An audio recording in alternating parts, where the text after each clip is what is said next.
Compugen's fourth quarter and full year 2024 results conference call.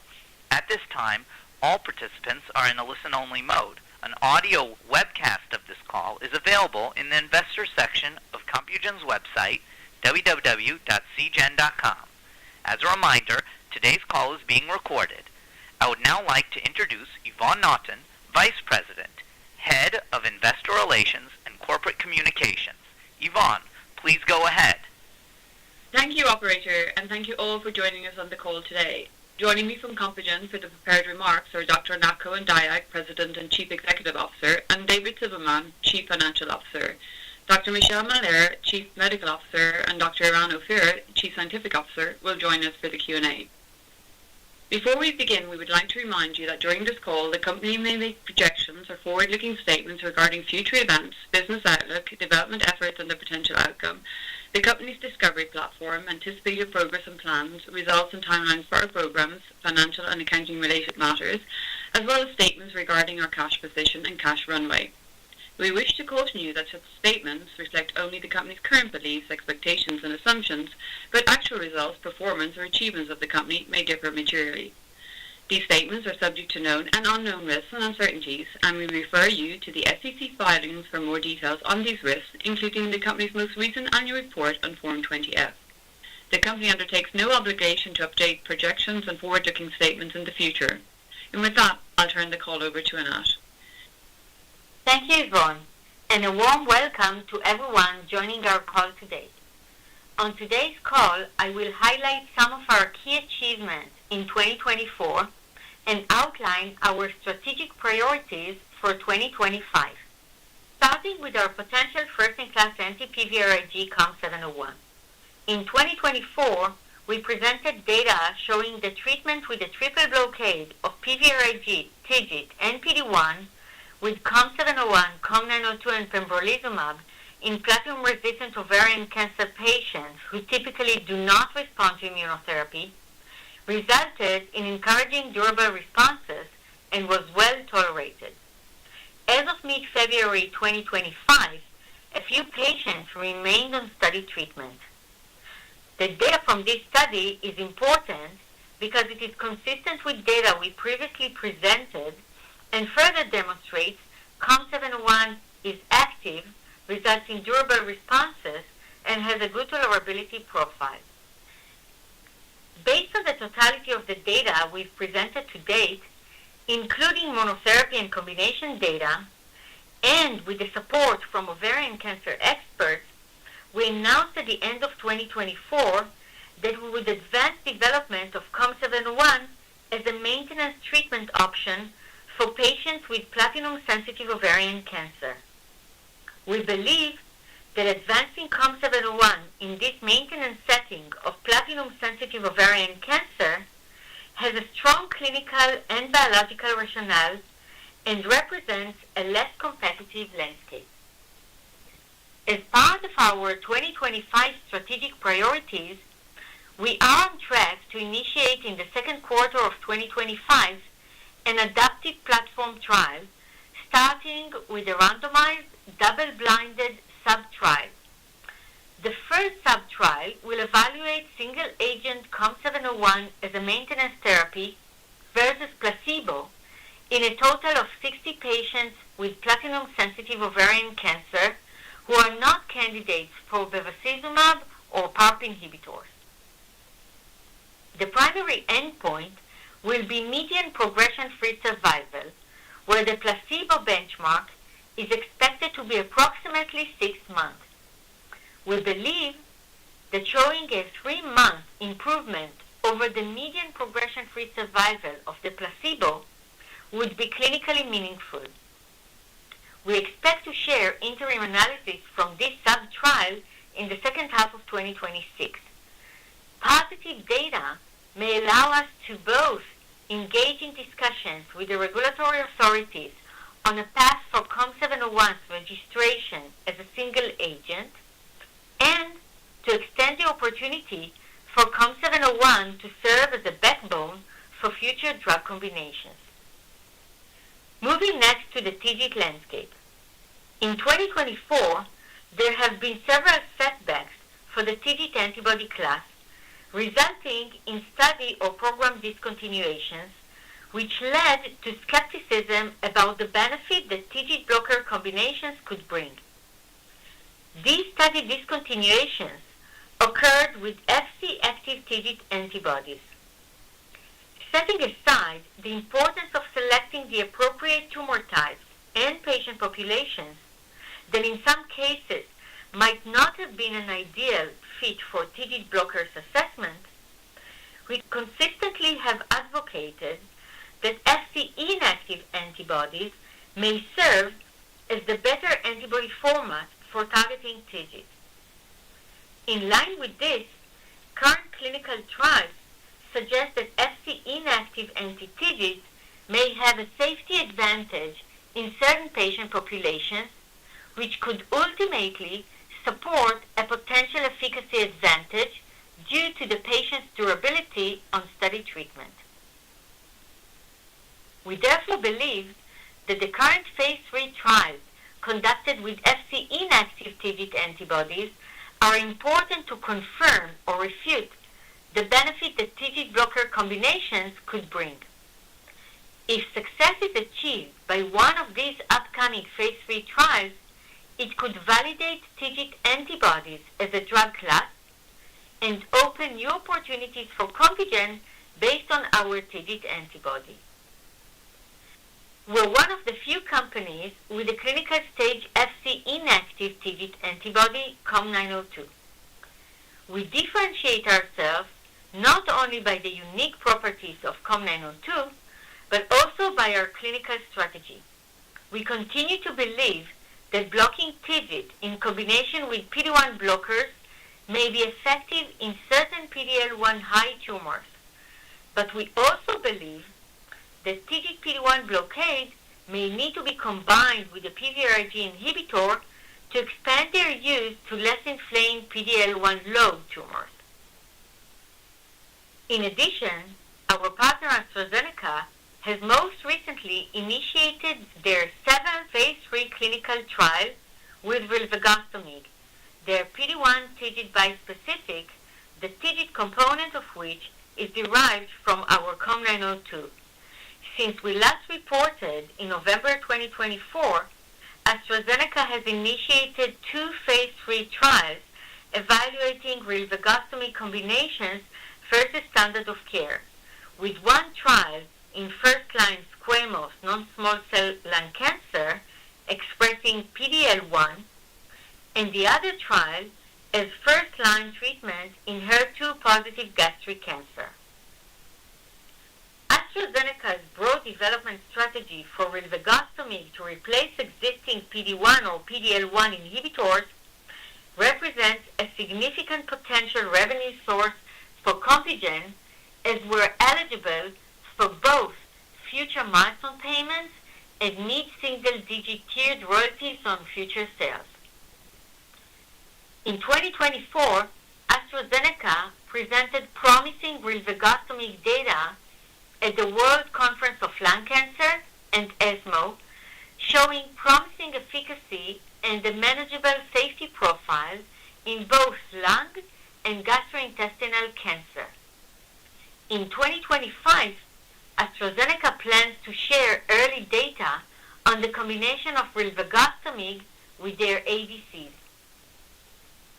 Moving next to GS0321, previously named COM503.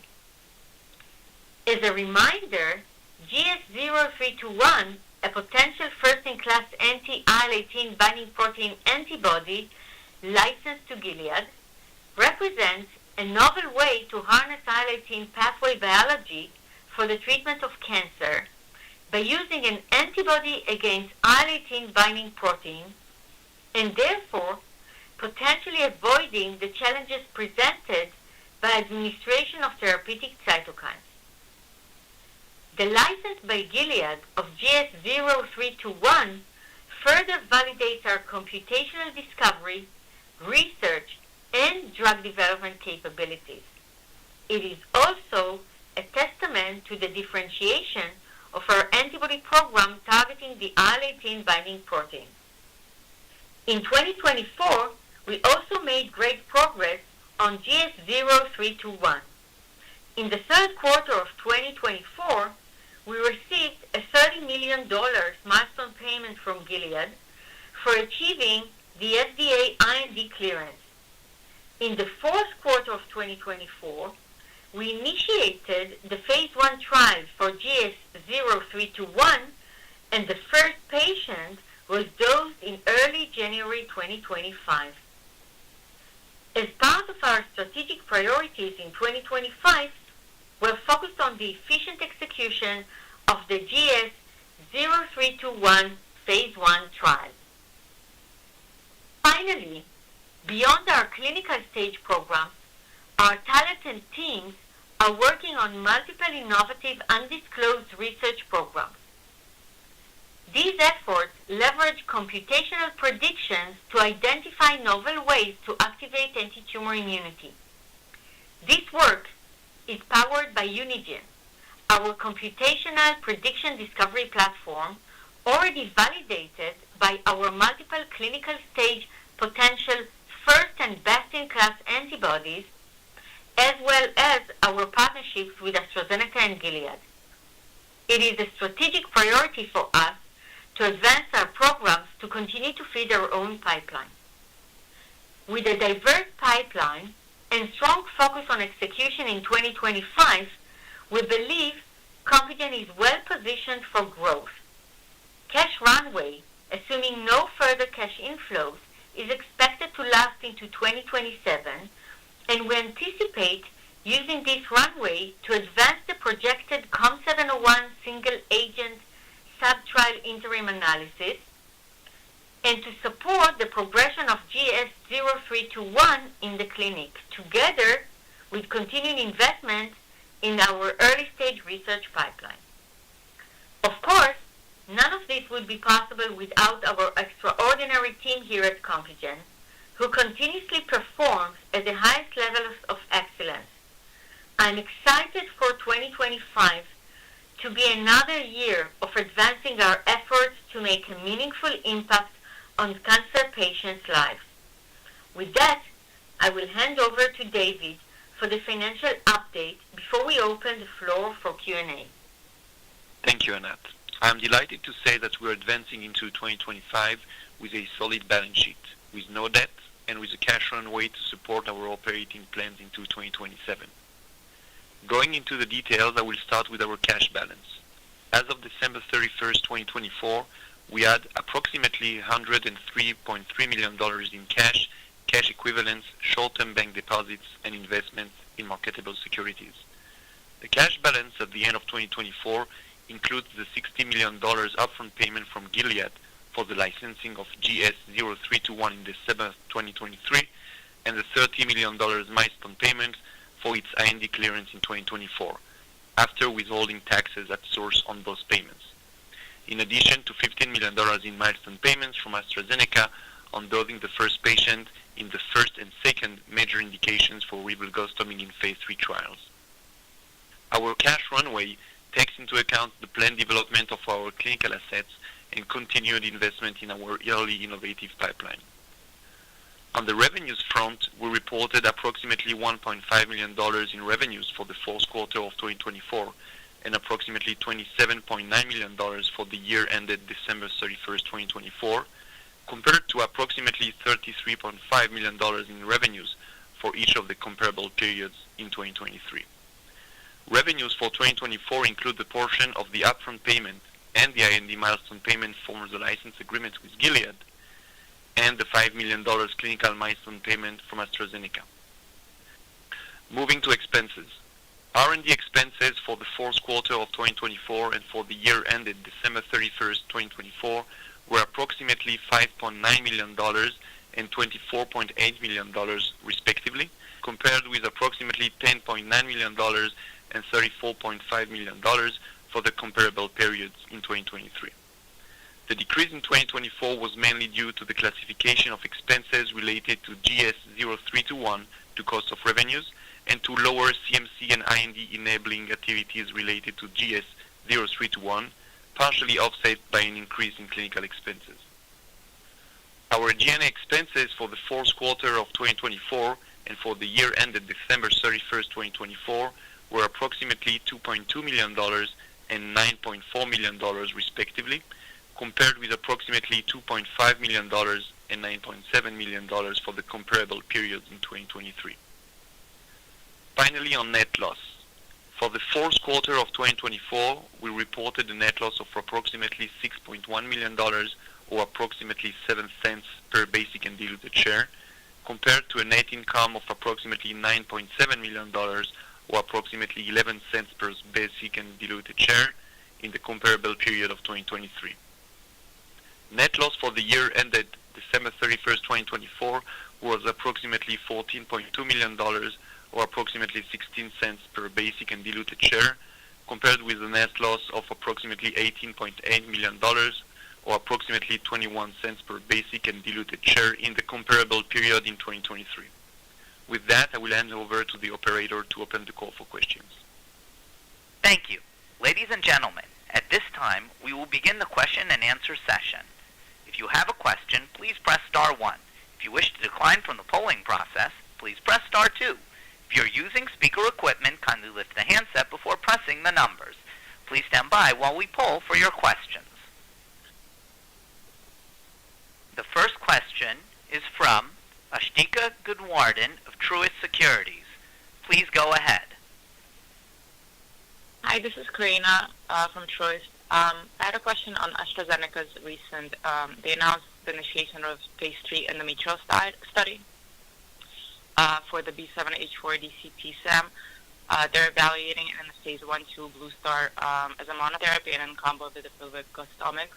Can you confirm whether rilvegostomig will be included in the phase 3 study design? Hi, Karina.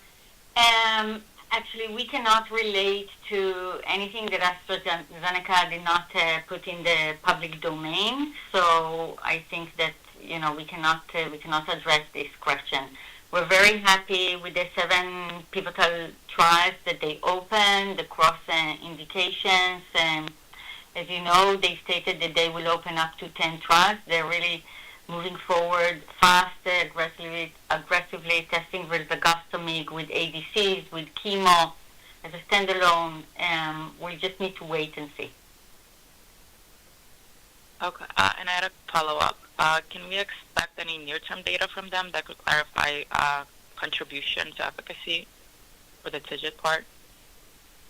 So they were, in a minute I'll relate to contribution of efficacy, but they've stated that they will present data during 2025 from the combination of rilvegostomig with ADC. So that this is expected. I don't know to say more about the contribution of rilvegostomig as part of the ADCs, but they did present data from rilvegostomig in non-small cell lung cancer and in gastric cancer. So I think that the data is showing promising efficacy and safety profile. Okay. And a follow-up is, which of the ongoing phase 3 trials is expected to read out first, and the anticipated timeline for that? So again, AstraZeneca did not share any information about this. If you look at their deck from the investor call, they are referring to the phase 3 trials as beyond 26, but we cannot relate to more than that. Okay. Thank you so much. Thank you. The next question is from Dana Graybosch of Leerink. Please go ahead. Hi, thanks for the question. I wonder if you could talk more about your design of the ovarian study. Understand that it's randomized in 20 patients. Can you help us understand what it's powered to show in terms of a PFS hazard ratio? And given it's small, how are you going to ensure you have balance between the two arms, and why not go for a larger study to help ensure baseline balance? Thank you. Michelle? Sure. Hi, Dana. The design of the study is still an exploratory phase 1b study, so it's not powered to detect an improvement in terms of a full pivotal trial. It's designed to be able to allow us to evaluate the single agent activity of COM701 so that we will be able to outline or accelerate a pathway to an approval. So the design that we're using is used quite frequently at this point in time in phase 2 drug development or phase 1b, phase 2 drug development with an adaptive trial design, and we're using Bayesian statistics to be able to evaluate what the probability is of improvement by more than 3 months when you compare the active arm to the placebo. And then I'll just add, with respect to a larger study, obviously, if we will see, we anticipate to have the interim analysis in the second half of 26. If we will see that there is a reason for us to add more patients and turn it to a larger study, that's also something that we can do. But we decided that we'll focus our resources on trying to see if what we believe should work in platinum-sensitive maintenance setting is delivering the data that we expect to see. If you talk about how you're going to help both arms be balanced, and maybe I'll add on a second question to this. You said the patients can be not eligible for BEV and not eligible for PARP. How does that bias this patient group to performance status or any other sort of clinical disease or patient characteristics with that particular criteria? And are there benefits and risks to that? Okay, so the study is going to enroll patients who have already in a PR or CR following their platinum chemotherapy, and they're patients who would not be recommended to get standard of care maintenance. So if they are eligible to get BEV, they will get BEV beforehand. If not, they won't receive BEV. Similarly, if they meet the criteria per the label and guidelines to get PARP inhibitors, they will. So this effectively captures what would be considered the third-line patient population, and by virtue of the fact that they've been able to tolerate chemotherapy, you're already selecting for a more well patient population. We do have a stratification factor when we randomize, so that is how we will achieve balance between the arms. And even though there's a 2-to-1 randomization, the stratification is for PARP inhibitor use. So patients who have not seen PARP inhibitors are placed differently in terms of the analysis. Let me know if I've answered all the questions you had on that, but happy to going.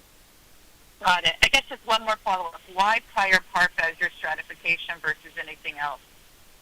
Because the biology is slightly different among the patients who've had PARP inhibitor use, and so that has the potential to result in an imbalance at the time of analysis. So patients who have PARP inhibitors can often be the ones that remain platinum sensitive with multiple relapses more often than patients who've seen bevacizumab or who have not been treated at all with their full PARP.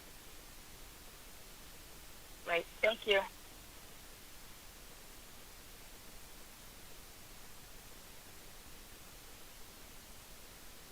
The next question is from Leland Gershel of Oppenheimer. Please go ahead.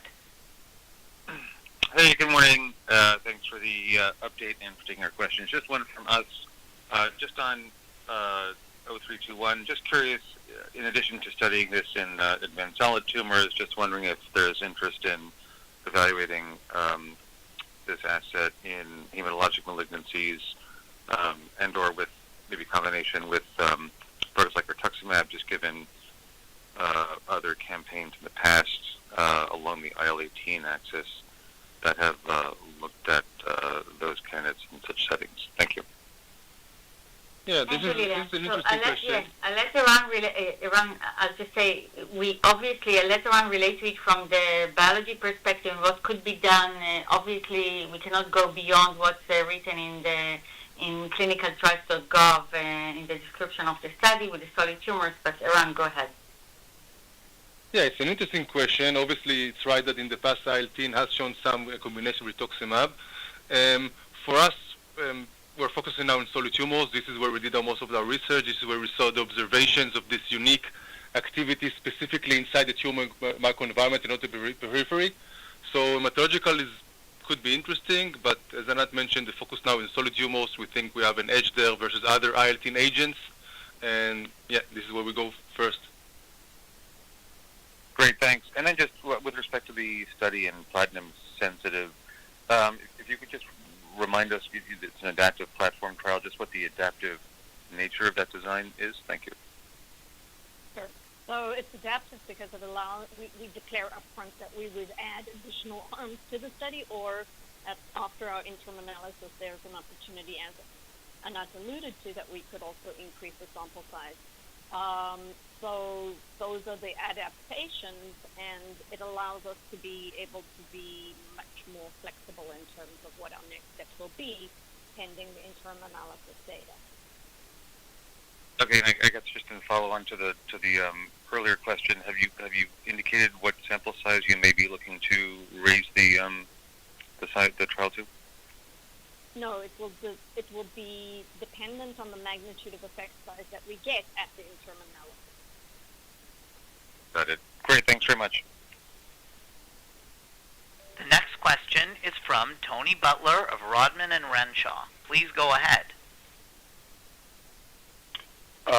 Michelle, just one or two follow-ups on the same topic. One is, what are your expectations for rate of enrollment? Importantly, when do you think you could reach roughly 60 patients in total? And the second is, in a real-world setting, what's the rough percentage of patients that actually don't see Bev or PARP in the platinum-sensitive setting? Thank you. Okay, so in terms of, I'll take the first question. The percentage of patients, sorry, I'm going to take the second question first, and I'm going to ask you to repeat the first question. I apologize.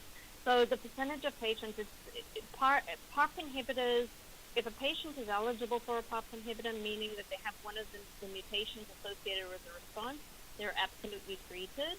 And so that's really driven by the underlying genetics of the patient population. And offhand, I think it's about a third of patients that have the mutation.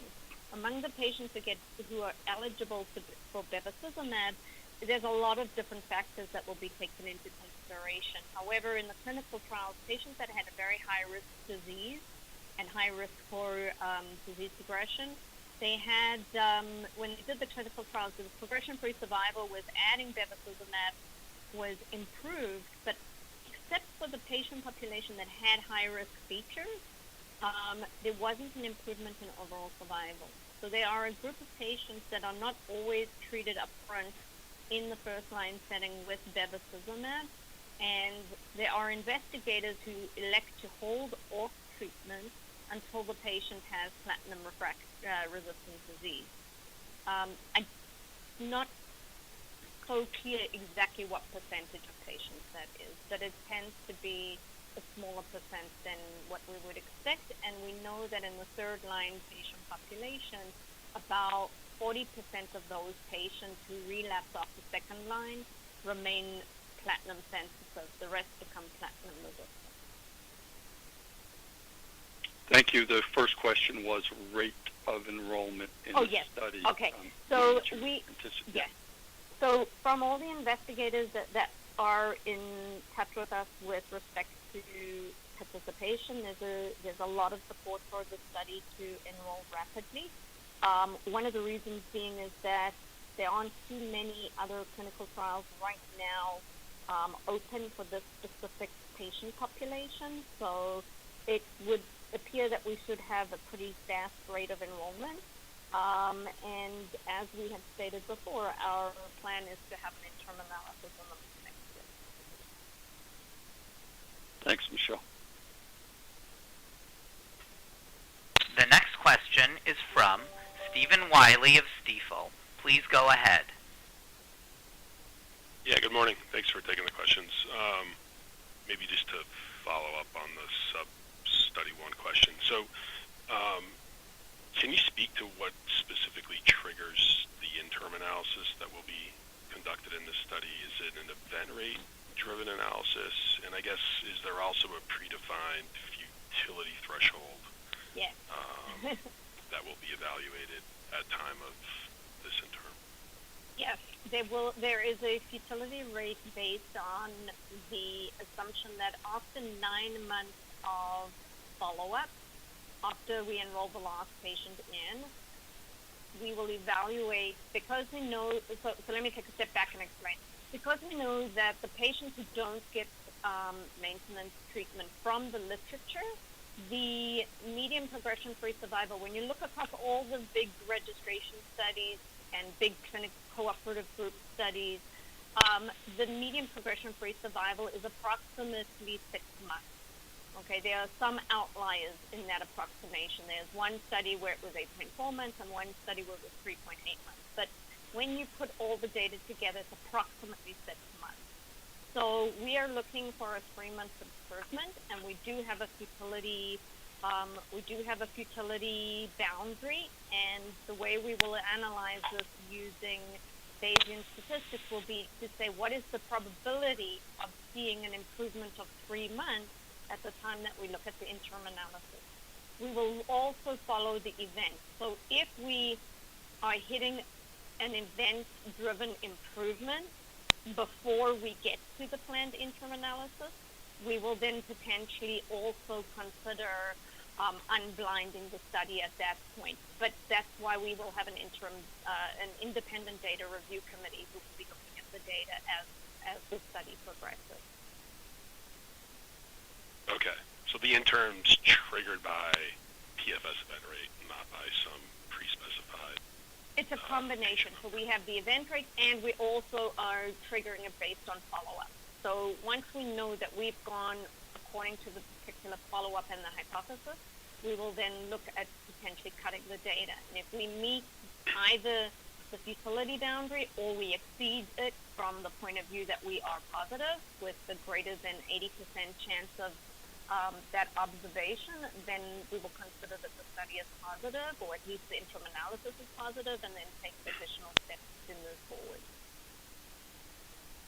Okay, got it. And then just quickly on the 0321 dose escalation study, can you speak to whether pre or post-treatment biopsies are mandatory? And then just, what PD data will you be collecting both in the tumor and I guess also the periphery to confirm on-target activity? Thanks. Okay, so I can't speak to all the minute details within that question. I can only speak to what we have in clinicaltrials.gov. That to suffice to say, we do have certain cohorts that we will obtain on treatment biopsies, so that we will be able to look more deeply into some of the pharmacodynamic properties of the compound. Okay, thanks for taking the questions.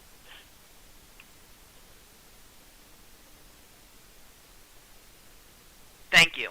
This concludes the Q&A session and Compugen's Investor Relations conference call. Thank you for your participation. You may go ahead and disconnect.